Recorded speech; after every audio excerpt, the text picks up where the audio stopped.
आज का योग बहुत ज़बरदस्त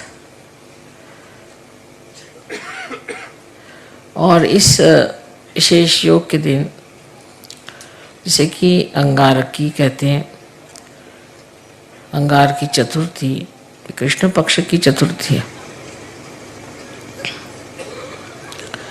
हर चतुर्थी को श्री गणेश का जन्मदिन मनाया जाता है, लेकिन जो मंगलवार को आती है, कभी कभी आती है साल में एक आध बार, कभी 2 बार, कभी 3 बार, जिस मंगलवार को कर चतुर्थी आ जाए तो वो दिन बहुत बड़ा मनाया जाता है।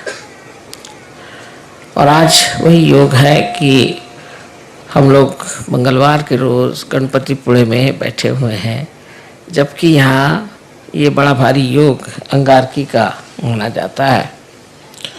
और यहाँ पर हजारों लोग आते हैं श्री गणेश की पूजा करने के लिए। और इस कदर वहाँ पर गाड़ी जाम हो गई थी, 60 गाड़ियाँ सामने की, हम तो पूरा घूम के फिर आए, क्योंकि कितने भी जल्दी चलने से फ़ायदा नहीं हो। जो होना होता है इसी प्रकार होता है। और जब तक सहज में हम इस बात को नहीं समझ पाएंगे कि जो भी होता है उसको सबूरी से देखना चाहिए, उसमें सबूरी होनी चाहिए। कि अगर आप उसी वक्त जल्दबाजी करें या कुछ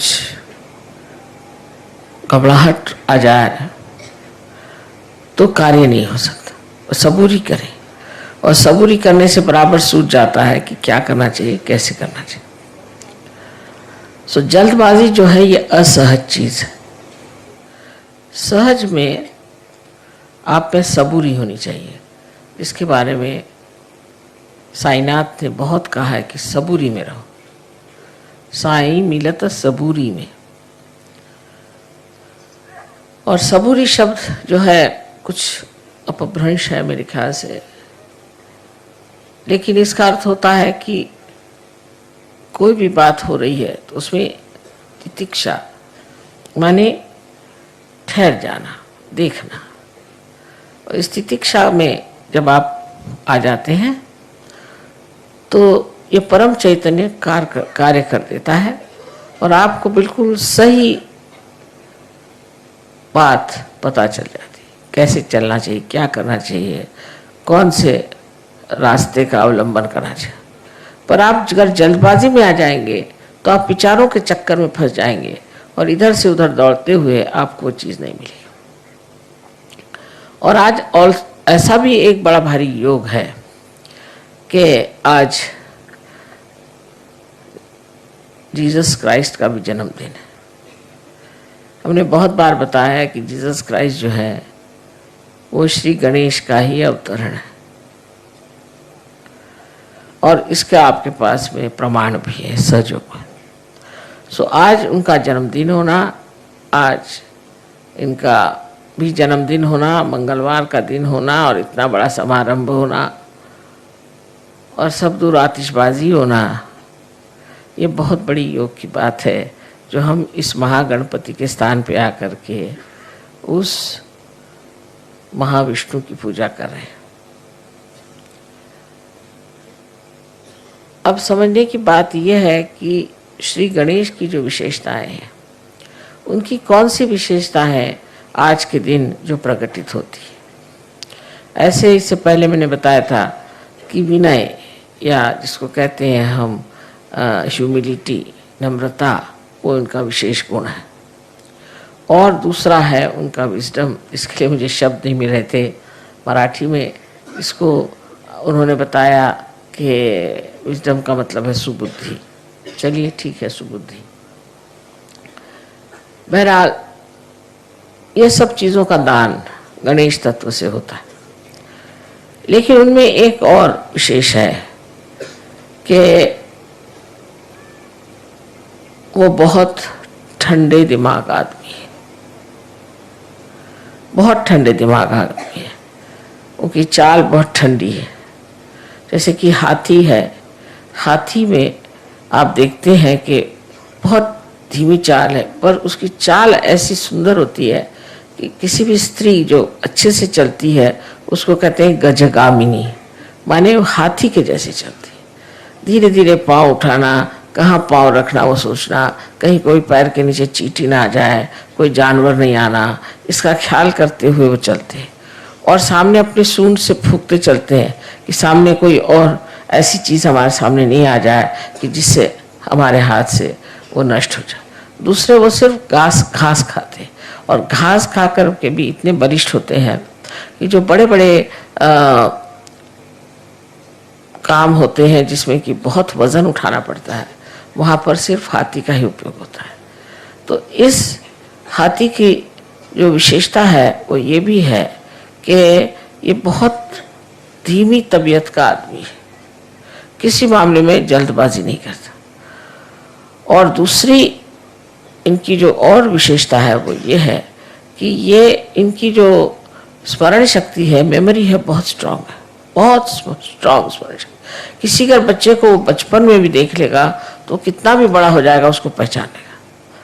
उसी तरह से ये लेफ्ट साइड में श्री गणेश का कार्य होने के कारण आप भी जानते हैं कि जब आपकी लेफ्ट साइड कमज़ोर हो जाती है तो आपकी मेमोरी खत्म हो जाती है, और इसलिए हम लोग हमेशा लेफ्ट साइड को उठाते हैं जब मेमोरी खत्म हो जाती है। वजह यह है कि आपके अंदर का गणेश तत्व कम हो गया। जब आप राइट साइडेड हो जाते हैं तो आपका लेफ्ट साइड का जो गणेश तत्व कम होते जाता है। जो आदमी बहुत ज़्यादा काम करते हैं, मेहनत करते हैं, उनकी मेमोरी जो है आप देखिए बुढ़ापे में इतनी ख़राब हो जाती है कि वो खुद को भी पहचानते पाते हैं या नहीं, ऐसा प्रश्न पड़ जाता है। इसलिए श्री गणेश का जो एक विशेष गुण है कि उनकी सुबुद्धि तो है ही, पर उस सुबुद्धि के साथ उनकी जो स्मरण शक्ति है वो बहुत तीक्ष्ण है। वो हर एक चीज़ को याद करते हैं, और करना ही पड़ता है, क्योंकि कुंडलिनी पर जो कुछ भी निवेदन होता है, जो कुछ भी इम्प्रिंट होता है, जो लिखा जाता है, वो सब कुछ श्री गणेश ही करते हैं।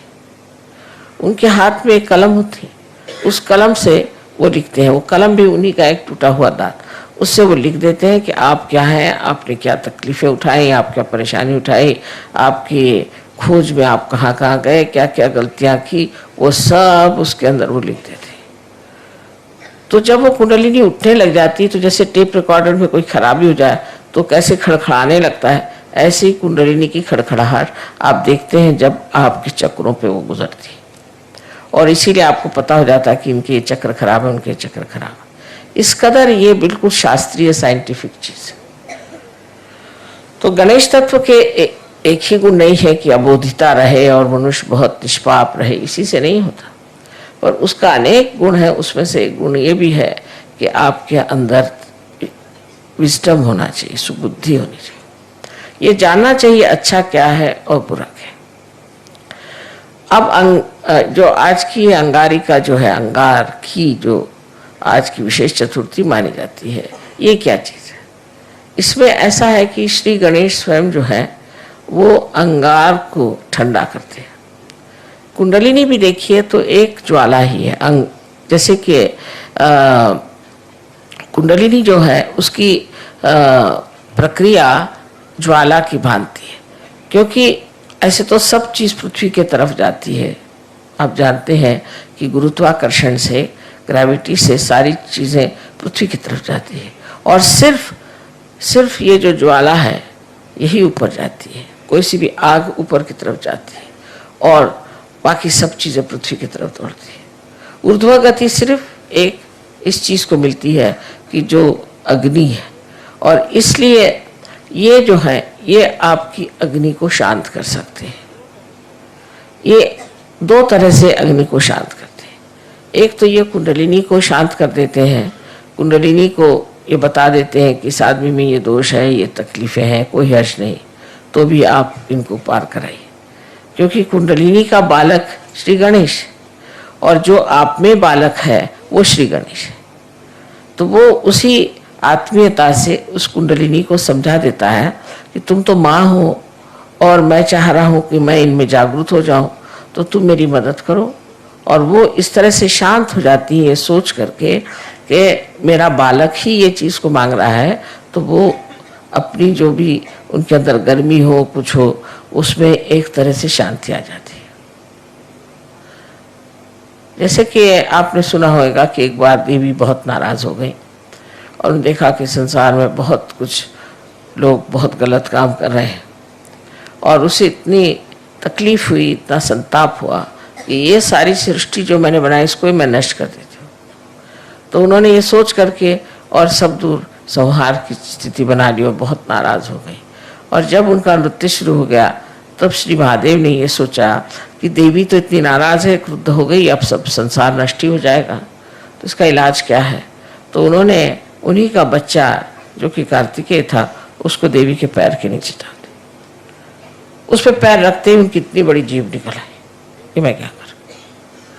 जो इतनी क्रोध से लाल थी वो भी उस बच्चे को देख करके एकदम शांत हो गई। इसी प्रकार ये हमारी कुंडलिनी को एक प्रकार से शांत कर देते हैं कि तुम अपने बालक को जन्म दे रही हो, इस वक्त नाराज़ी ठीक नहीं किसी भी तरह से। कभी कभी तो कुंडलिनी को हमने इतना सताया होता है क्योंकि गलत गुरुओं के पास गए या कुछ गलत हम लोगों ने भी काम किए, तो बेचारी कुंडलिनी लस्तम पस्तम बिल्कुल रहती है। उसका भी आधार सिर्फ श्री गणेश है जो उसको ढकेलते हैं ऊपर की तरफ। श्री गणेश की शक्ति से ही कुंडलिनी ऊपर उठ सकती है, इसीलिए उनको अंगार कहते हैं, क्योंकि वो अपनी शक्ति कुंडलिनी को दे देते हैं। और कुंडलिनी में जो आग है या जो उसकी ज्वालाएं उठती हैं वो शांत है। आपने कभी सुना नहीं होगा कि इस तरह की शांत भी ज्वालाएं होती हैं। एकदम शांत ज्वालाएं हैं, सप्त रंग की होती हैं और एकदम शांत ज्वालाएं हैं और सहस्त्रार में आपको दिखाई देती है ये कितनी शांत है। ये सारा कार्य श्री गणेश ने किया हुआ।